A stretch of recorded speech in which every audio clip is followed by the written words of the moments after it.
Bonjour chers frères et sœurs. Bonjour. Merci beaucoup d'être là ce matin sur ce plateau avec moi pour discuter ensemble sur les histoires de la parole de Dieu.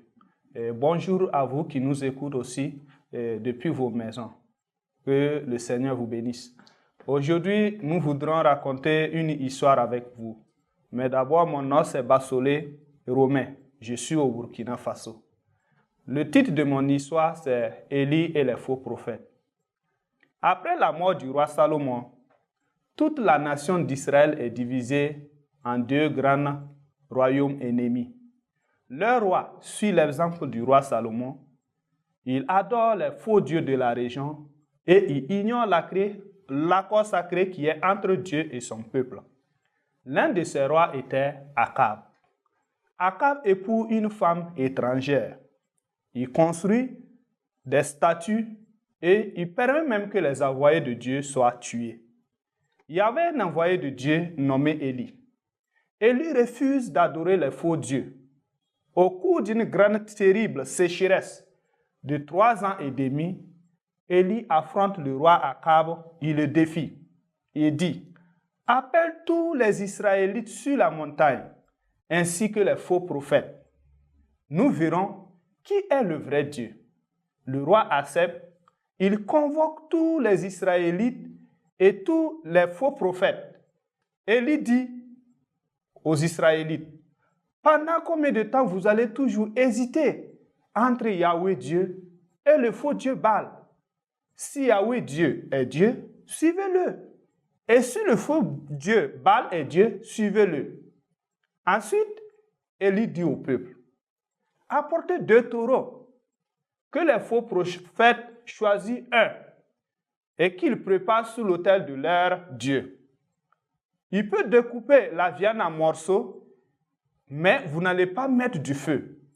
Moi aussi, je prendrai l'autre, je préparerai, je déposerai cela sur l'autel de Yahweh Dieu, mais je ne vais pas déposer de feu. » Il dit ensuite aux faux prophètes, « Vous allez prier et invoquer votre Dieu. Je prierai et j'invoquerai Yahweh Dieu. Le Dieu qui répondra par le feu, c'est lui le vrai Dieu. » Le peuple accepte ce test. Les faux prophètes ont pris le taureau, ils ont fait comme Élie l'a demandé. Ils ont commencé à crier de matin jusqu'à midi. « Oh Baal, réponds-nous. » Pas de réponse. Ils ont commencé à faire des cérémonies et ils dansent autour de l'autel, mais pas de réponse. Élie se moque d'eux et il dit, « Il va falloir que vous criez fort. Peut-être votre Dieu est occupé, ou il est parti dans les toilettes, ou bien il est parti en voyage, soit il dort. » Ils ont commencé à crier fort et ils dansaient fort. Ils se coupent avec des couteaux, le sang sortait. Pas de réponse. Ils ont fait ça jusqu'à le soir. Puis Élie dit au peuple d'Israël, « Venez ici. » Et il regarde Élie réparer le vieil autel de Dieu qui était démoli. Élie apporte des pierres et il dépose les bois et il dépose aussi la viande sur le bois. Élie verse 12 bassines d'eau sur la viande et il va vers l'autel. Élie prie seulement, il dit, « Oh Yahweh Dieu, Dieu de nos ancêtres, montre à ces gens que tu es le Dieu en Israël.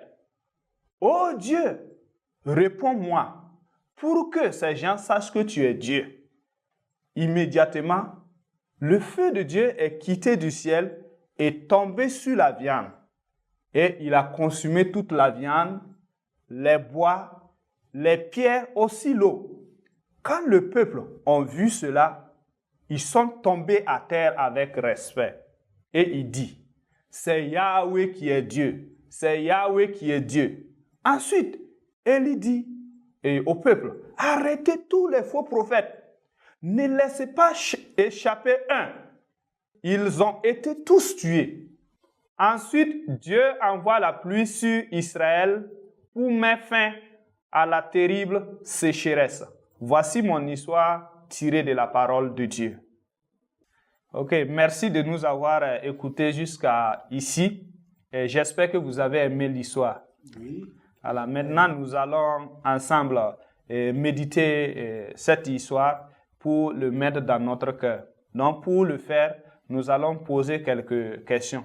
Vous aussi qui nous écoutez, vous pouvez aussi répondre à nos questions. Qu'est-ce que vous avez aimé dans l'histoire? Moi, j'ai aimé la prière de Élie pour invoquer son Dieu. Ok, merci. Papa? Oui, j'ai aimé le courage de Élie. Face à un grand nombre, tu es le seul et tu les affrontes. Ok, Vraiment, il était confiant. merci beaucoup. Sœur? Moi aussi, j'ai aimé le courage d'Élie et lorsqu'il a refusé d'adorer les faux prophètes. Ok, Oui, moi aussi j'ai aimé la façon dont Élie a adressé, que ce soit au roi et à tout le peuple d'Israël et au faux. Il a vraiment mis l'ordre dans toutes choses et à la fin, la victoire est aux enfants de Dieu. ok. Moi aussi, j'ai aimé la manière dont Dieu était prompt à répondre Élie suite à sa prière. Ok, vous qui nous écoutez aussi, qu'est-ce que vous avez aimé dans l'histoire? Vous pouvez nous répondre. Merci beaucoup. Nous allons passer à la deuxième question. Qu'est-ce que vous n'avez pas aimé dans l'histoire? Je n'ai pas aimé le mariage du roi. Le mariage du roi. Il a marié une étrangère. Ok. Oui, je n'ai pas aimé l'idolâtrie dans laquelle se trouvait le peuple à la suite du roi. Ok. Qu'est-ce que vous n'avez pas aimé? C'est abordé dans le même sens que ma sœur Oui. pour dire que le roi savait qu'il était interdit d'aller prendre des femmes étrangères. Mais il a osé et malheureusement, il a été conduit dans l'idolâtrie. Ce n'est pas une bonne chose en tant que roi. Ok, merci beaucoup. Qu'est-ce que vous n'avez pas aimé? Bon, moi, je n'ai pas aimé ce peuple-là qui connaissait bien Dieu, mais dans votre histoire, on voit qu'Élie le dit, mais jusqu'à quand vous allez cesser de suivre Dieu ou le faux Dieu? Donc, ça veut dire que le peuple allait de gauche à droite. Donc, je n'ai pas aimé vraiment ça. Ok, nous allons poser maintenant la troisième question. Quelle est la nature de Dieu dans l'histoire? Quelle est la nature de Dieu dans l'histoire? Ma soeur, Dieu est puissant. Dieu est puissant. Dieu répond à la prière. Dieu répond à la prière. Dieu punit la désobéissance. Ok. Papa? Dieu soutient ses serviteurs. Élie était seul face à ce grand nombre, Oui. mais Dieu était là avec lui. Merci Les gens beaucoup. voyaient leur nombre, mais Dieu était là avec Élie. Ok. Dieu soutient ses serviteurs. Merci beaucoup. La sœur? Dieu est avec ceux qu'il choisit. Merci. Quelle est la nature de l'homme dans l'histoire? Quelle est la nature de l'homme dans l'histoire? L'homme est confiant. L'homme est confiant. Mais l'homme est incrédule. L'homme est idolâtre. L'homme est idolâtre. L'homme se repent s'il voit la vérité. Bon, l'homme est mauvais. Ok. L'homme aime les idoles. L'homme aime adorer les idoles. Papa? Et l'homme aime abandonner Dieu facilement. Ok. Merci beaucoup. Nous allons poser notre cinquième question, qui est une question qui est très pertinente. Quelle est la leçon que vous allez tirer dans cette histoire pour appliquer dans votre vie? Vous aussi, vous pouvez répondre. Quelle est la leçon que vous allez tirer dans cette histoire pour appliquer dans votre vie? Quelle est la leçon que vous allez La tirer? leçon que moi je vais tirer de cette histoire que tu nous as présentée, c'est être courageux comme Élie.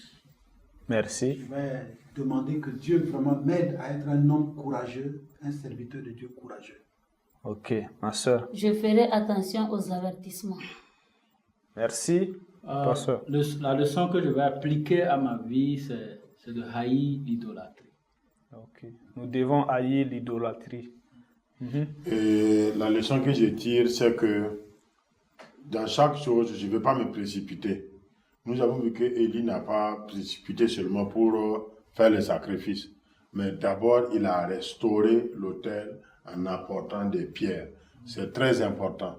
Donc, dans ma vie, chaque fois que je veux vraiment donner un sacrifice à Dieu, je vais voir quelle préparation je dois le faire avant de donner le sacrifice.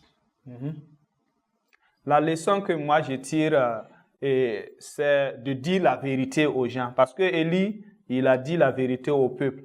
Et aujourd'hui, si vous voulez, si c'est Yahweh Dieu qui est Dieu, suivez-le. Si c'est le faux prophète Baal et Dieu, suivez-le. Donc, il faut dire la vérité aux gens. Si vous voulez suivre Dieu, suivez Dieu. Si vous voulez aller suivre les fétiches ou le monde, suivez.